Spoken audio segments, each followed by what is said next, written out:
of Robinhood. Yeah, we know. Robinhood is actually a. Just go on. I'll go through this quickly. Don't worry. This is important. It's actually a couple of companies. So there's an introducing broker dealer called Robinhood Financial, and that basically is the app that you know and love. It processes trades. You're a customer of Robinhood Financial. Then there's a clearing broker dealer, Robinhood Securities, that clears and settles the trades. And then we have Robinhood Crypto, which is our crypto business. All of these are kind of different entities that are differently operated. So basically Wednesday of last week, we just had, unprecedented volume, unprecedented load on the system. A lot of these, so-called meme stocks were, going viral on social media, and people were joining Robinhood, and there was a lot of net buy activity on them, as you guys all know. And Robinhood at this time, I think, was number one on the iOS App Store, and pretty close, if not number one, on Google Play as well. So just unprecedented activity. And so Thursday morning, right? So I'm sleeping, but at 3:30 a.m. Pacific, our operations team receives a file from the NSCC, which is the National Securities Clearing Corporation. So basically, as a clearing broker, and this is where Robinhood Securities comes in, we have to put up money to the NSCC based on some factors, including things like the volatility of the trading activity, concentration into certain securities, and this is the equities business. So it's based on stock trading and not options trading or anything else. So they gave us a file with a deposit, and the request was around $3 billion, which is, about an order of magnitude more than what it typically is, right? So, no. Why was that so high? Like, this seems like it sounds like this is an unprecedented increase in demand for capital. What formula did they use to calculate that? Well, and just to give context, Robinhood up until that point has raised, a little bit, around $2 billion in total venture capital up until now. So it's a big number. Like $3 billion is a large number, right? So basically, the details are, we don't have the full details. It's a little bit of an opaque formula, but there's a component called the VAR of it, which is value at risk, and that's based on kind of some fairly quantitative things, although it's not fully transparent. So there are ways to reverse engineer it, but it's not kind of publicly shared. And then there's a special component, which is discretionary.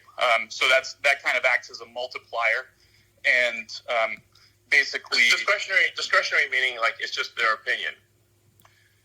Yeah, it's a little bit. I mean, I'm sure there's definitely more than just their opinion, but basically, well, I mean, I guess like it's based on growth. What everyone wants to know is like, did something maybe shady go down here? It's like, it seems weird that you get a sudden $10 billion demand. $3 billion in the morning.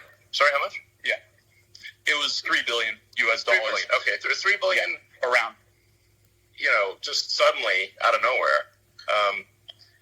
And what percentage? I wouldn't impute shadiness to it or anything like that. And actually, the NSCC was reasonable subsequent to this, and they worked with us to actually lower it.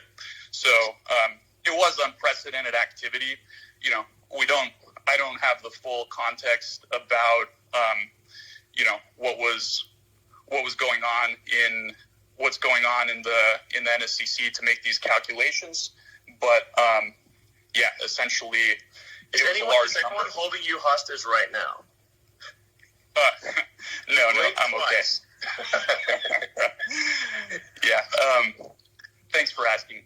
But anyway, so this was obviously nerve-wracking, and I actually was asleep at this point. You know, the operations team was fielding this at 3:00, and then you know, we got back, we put our heads together. You know, our chief operating officer basically said, look, let's call up the higher ups at the NSCC and kind of figure out what's going on. Maybe there's some way we can work with them. And basically there was another call, and they lowered it to something like $1.4 billion from $3 billion.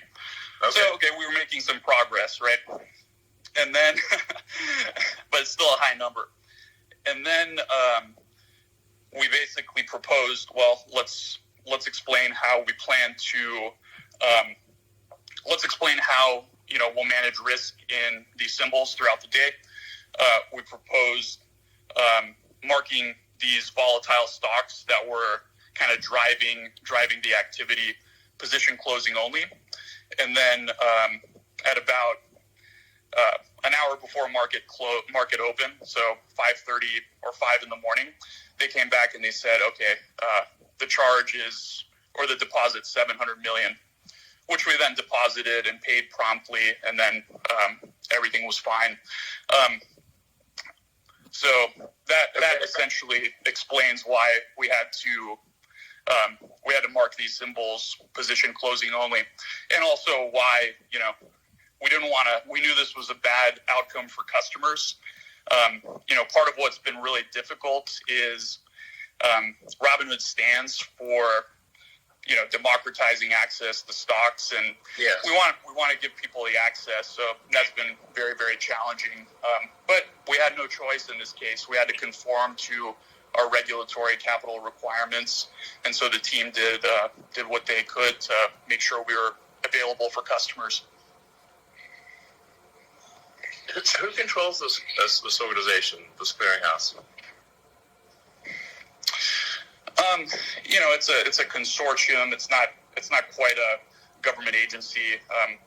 You know, I don't really know the details of all of that.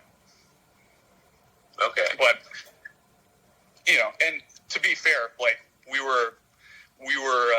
I think there was legitimate sort of turmoil in the markets. Like, these are unprecedented events with these meme stocks, and you know, there was a lot of activity. So there probably is some amount of extra risk in the system that warrants higher requirements. So it's not entirely unreasonable. But we did operational processes to make sure that customers that had positions could sell their open positions, because obviously restricting someone, we got a lot of questions about, okay, you had to restrict buying, why didn't you also restrict selling?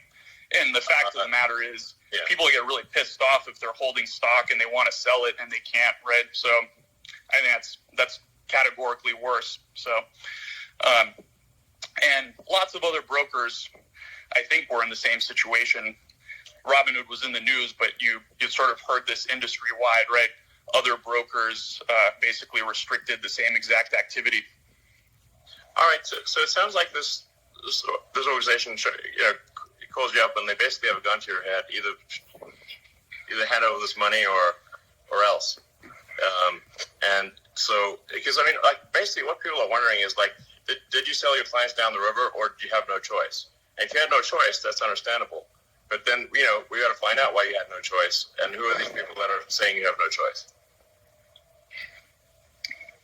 Yeah, I think that's fair. You know, we have to comply with these requirements. Financial institutions have requirements. You know, the formula behind these requirements, I think it would obviously be ideal if there was a little bit more transparency so we could plan better around that. You know, but to be fair, we were able to open and serve our customers, and you know, 24 hours later, our team raised over $1 billion in capital, so that when we did open, when we do open tomorrow morning, we'll be able to kind of relax the stringent position limits that we put on these securities on Friday. Will there be any limits? Well, I think there's always going to be some theoretical limit. Like, we don't have infinite capital, right? And on Friday there were limits.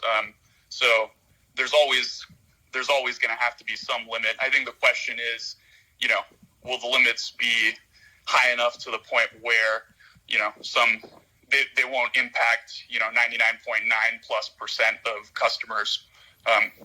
So, if someone were to deposit $100 billion and decide to trade in one stock like that wouldn't be possible, All right.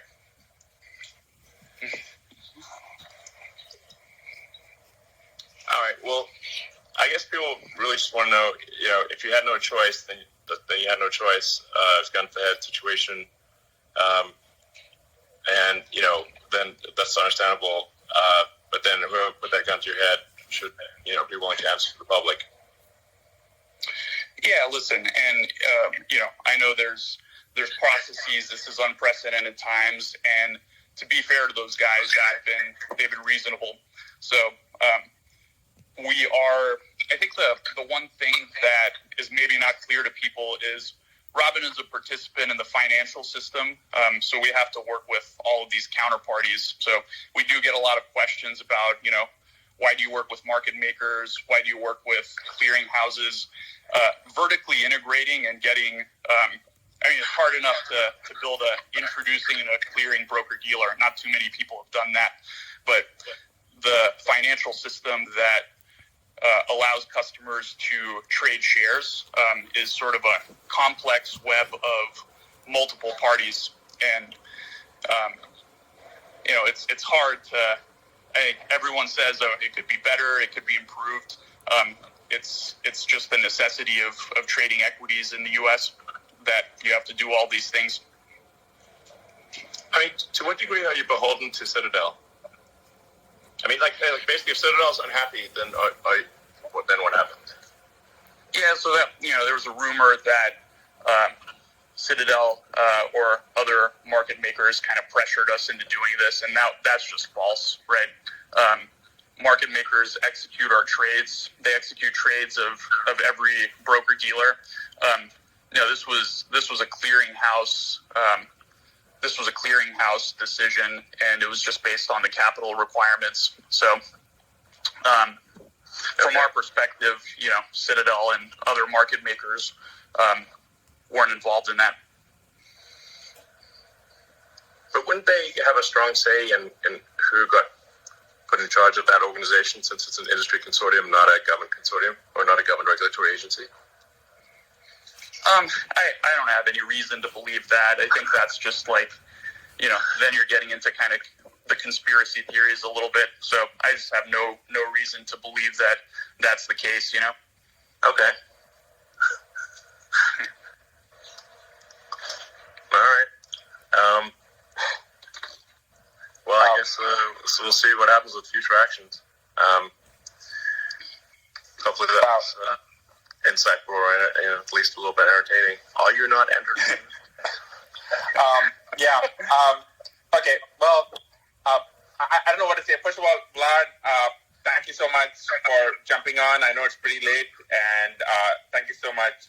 Deeply, I deeply appreciate it, and I'm sure everyone in the audience here and watching elsewhere deeply appreciate it. So thank you so much. Really appreciate this. I'm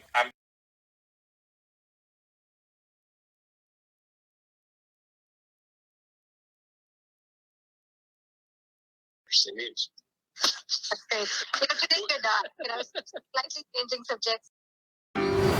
T-Mobile is now America's largest and fastest 5G network. And to celebrate, we want everyone to unleash 5G speeds in more places. Right now, every current and new customers can get a free Samsung Galaxy S21 5G. Just bring in a qualifying device to trade. Switch to T-Mobile and save up to 20% every month versus the other guys. The leader in 5G coverage, the fastest 5G speeds, the best value in wireless, and a free Galaxy S21 for everyone.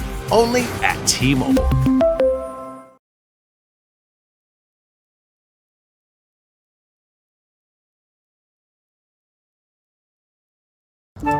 Grammarly does more than catch errors.